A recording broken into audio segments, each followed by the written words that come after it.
আসসালামু আলাইকুম। আমাদের সাথে চিরাগ প্রোডাকশনের এই যাত্রার সহযাত্রী হওয়ায় আপনাদের সকলকে ধন্যবাদ। যারা নতুন শুনছেন তারা পূর্বের গল্পগুলো শুনতে আমাদের চ্যানেলটি ঘুরে দেখবেন। চিরাগ প্রোডাকশনের পক্ষ থেকে আজ আমি AKM মাহতাব হোসেন আপনাদের কাছে নিয়ে এলাম আমাদের অডিও সিরিজ গল্পে অল্পে। আজকের গল্প AKM মাহতাব হোসেন লিখিত মাছ ও কড়ির দ্বিতীয় পর্ব, কড়ির দামের দ্বিতীয় খণ্ড। ভুল ত্রুটি ক্ষমার দৃষ্টিতে দেখবেন এই বিনীত নিবেদন ও আশা রেখেই শুরু করতে চলেছি আজকের গল্প।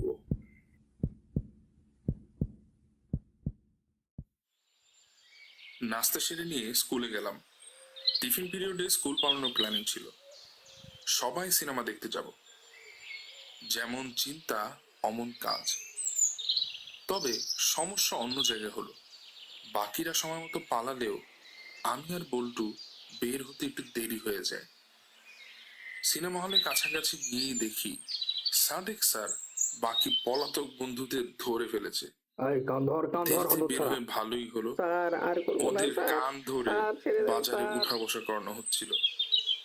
আমাদের দুজনকে স্যার দেখেননি। হ্যাঁ, কি আর করা, সিনেমা দেখা হলো না, বাড়িও যেতে পারবো না। গরমের সময় হাবুদের বাগানে নাকি আম পেকেছে, তাই সেখানেই হামলা। কোন রকম নিয়েই পালালাম। বল্টু, নে ধর, ব্যাগে ভর। দে দে দে দে বলছি, কাগজে পেঁচিয়ে দে, কষ্ট লাগবে নয়তো। ঠিক ঠিক, চল পুকুর পাড়ে গিয়ে বসি, আম খেয়ে হাত ধুয়ে নিয়ে যাবে নে, কপালে থাকলে দুটো ডাব মেরে দিব। আমরা পুকুর পাড়ে যে দেখি কেউ নেই। ভর দুপুর বলে কথা। ঘাট থেকে খানিকটা পরে নামতে গিয়ে গাছের তলায় বসলাম। সেখানে কাপড় ধোয়ার জন্য স্ল্যাব ফালানো ছিল। বল্টুকে কোথাও না দেখতে পেয়ে ভয় ভয় হচ্ছিল। নারিকেল গাছের উপর থেকে আওয়াজ এলো,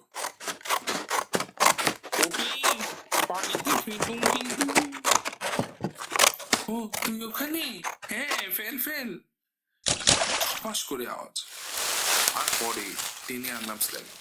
স্ল্যাবে দুটো বাড়ি দিতে ডাবগুলো মুখ খুলল। পানির বেশিরভাগ পড়ে গেল, শ্বাস ছিল বেশ। আমটা দুটো একসাথে খাওয়াতে শরীর পুরোই ছেড়ে দিয়েছিল। হাত মুখ ধুয়ে নিয়ে উঠবো, হঠাৎ দেখি বল্টু মাটিতে লুটিয়ে পড়ল। মাটিতে পড়ে কাঁপতে শুরু করেছে, মুখ দিয়ে মুখের সামনে পানি বেরোচ্ছে। ও হঠাৎ বলে উঠল,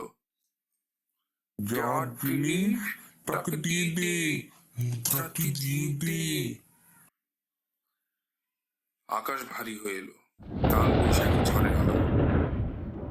এখন কি করি, হায় হায়। হঠাৎ দেখি পুকুরের উপর থেকে বল্টু ডাকছে, এই বেটা, ওখানে কি করিস?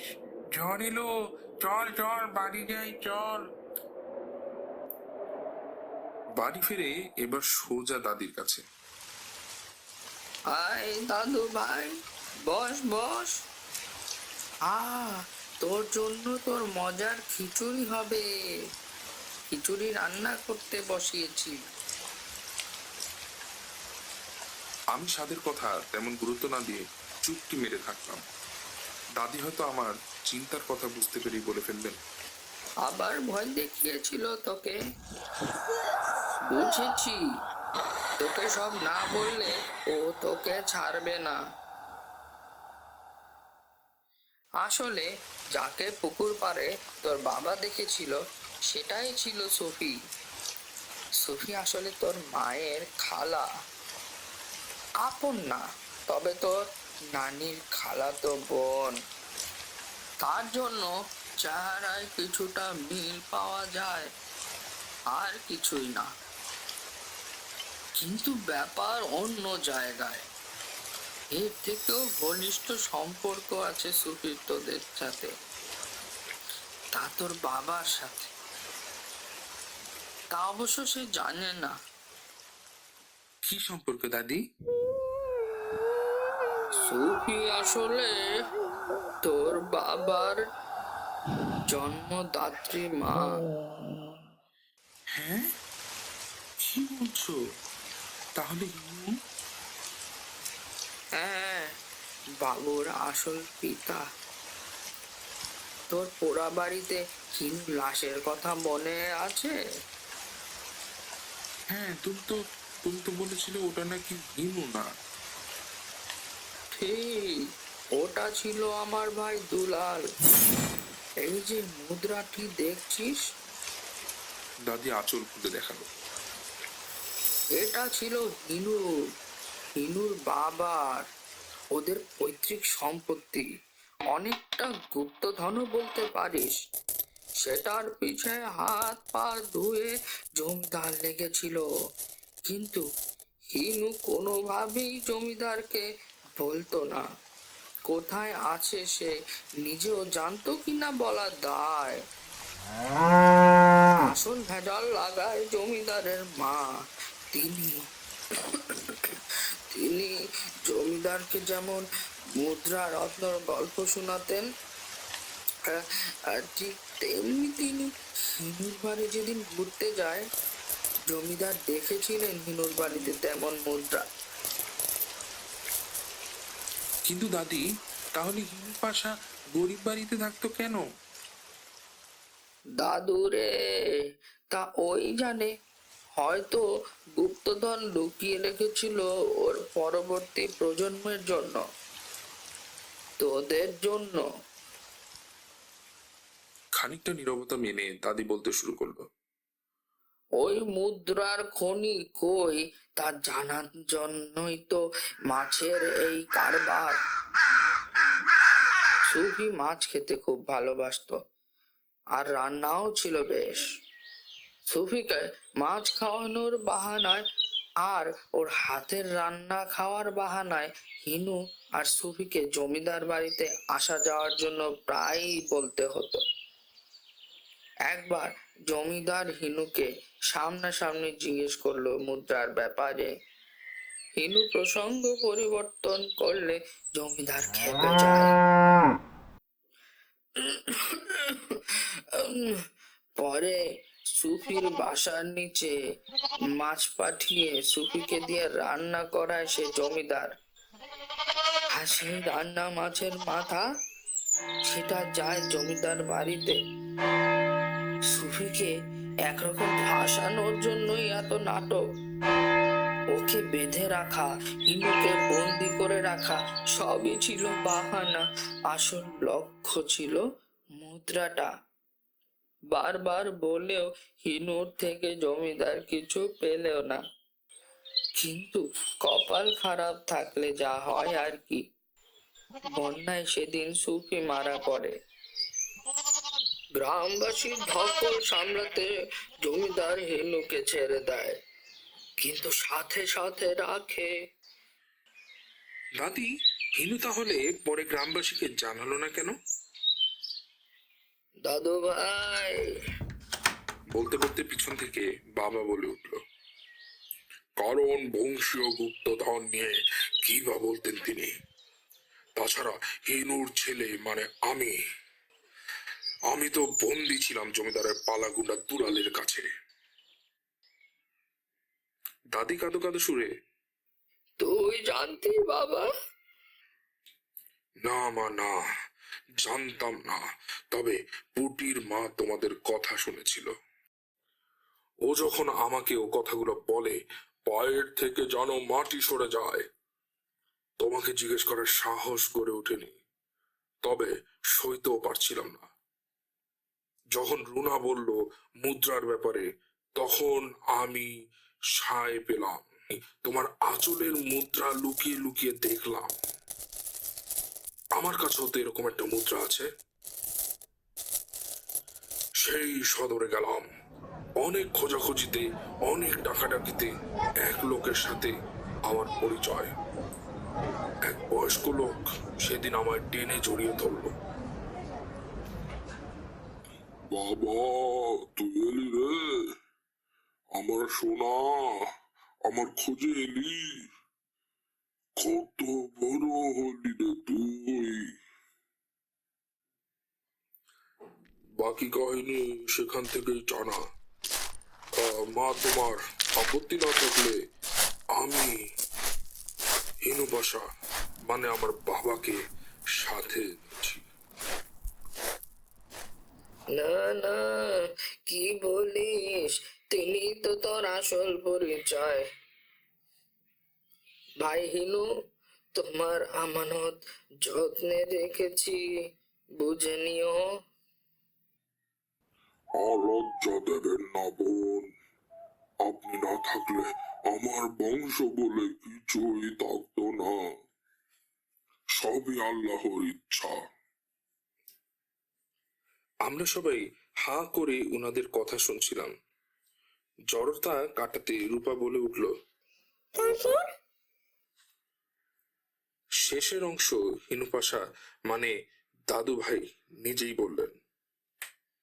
বন্যা, বন্যায় মনে তোমার দাদি মানে সুফি সত্যিই মারা যান।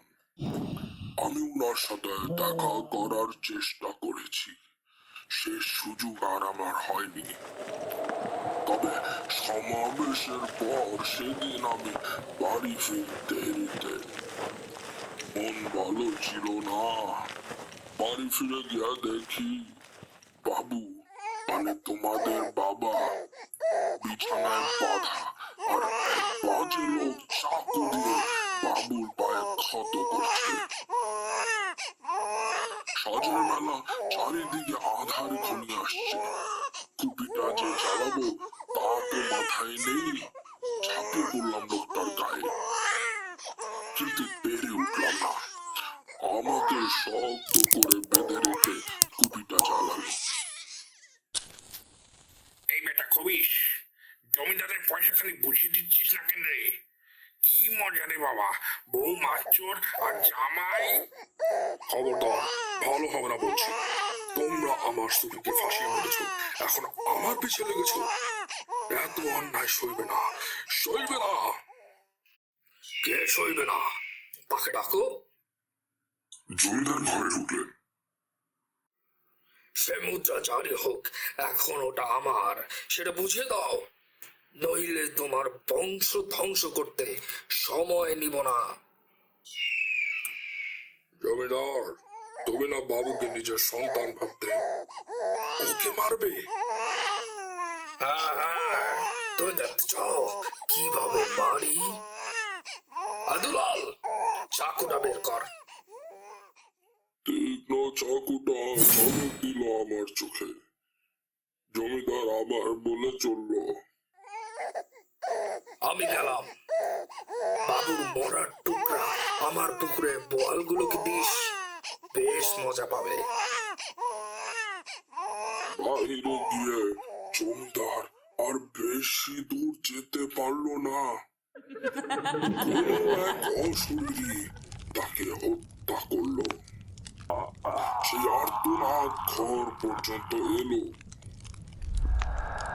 দুলাল দৌড়ে বেরিয়ে গেল, তবে তার পথ রুখে দাঁড়ালো এক অশরীরী, চামড়া মাছের তবে গঠন মানুষের। দুলালকে এক ধাক্কায় জমিনে ফেলে দিল। ছোলা থেকে কতগুলো ছোট মাছ বের করে দুলালের মুখে পুড়ে দিল। দুলাল কথা কইতে পারছিল না। ঘরটা টেনে মোটকে দিল নারী মূর্তি। আমি বাধা অবস্থায় জ্ঞান হারাই দশা। বাবুকে জড়ায় ধরে কিছুক্ষণ কাঁদছিল সে অশরীরী। পরে ওকে খুলে রেখে যাওয়ার আগে একবার তাকালো। আলো ছায়ার কুপি তুলতে থাকা আলোতে দেখলাম আমি সুফিকে। বেহুশ হয়ে পড়লাম। হুশ আসার পর দেখি আমার বাড়িতে আগুন চলছে।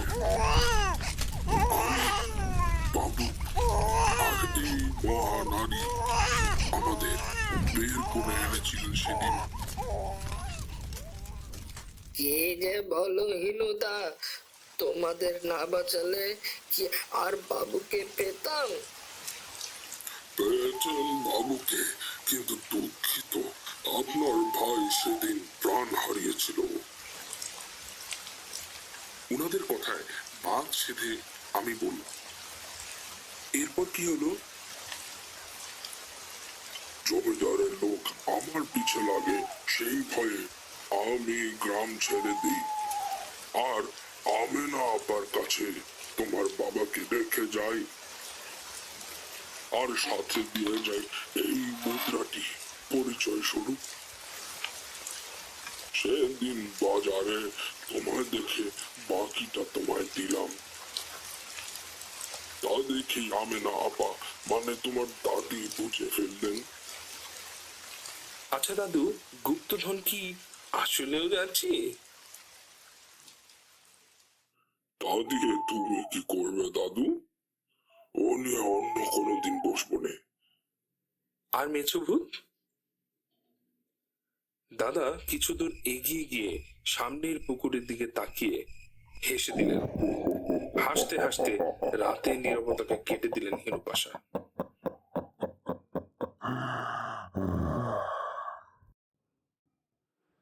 আশা করি সাথেই আছেন। সাথে যেহেতু আছেন, আশা করি গল্পগুলোও ভালো লেগেছে। শুধু ভালো লাগলে হবে না, চিরাগ প্রোডাকশনকে লাইক, শেয়ার এন্ড সাবস্ক্রাইব করে আমাদের মতো কন্টেন্ট ক্রিয়েটরদের সাথে থাকবেন এবং আমাদের চ্যানেলটিকে এগিয়ে নিয়ে যাবেন। ধন্যবাদ।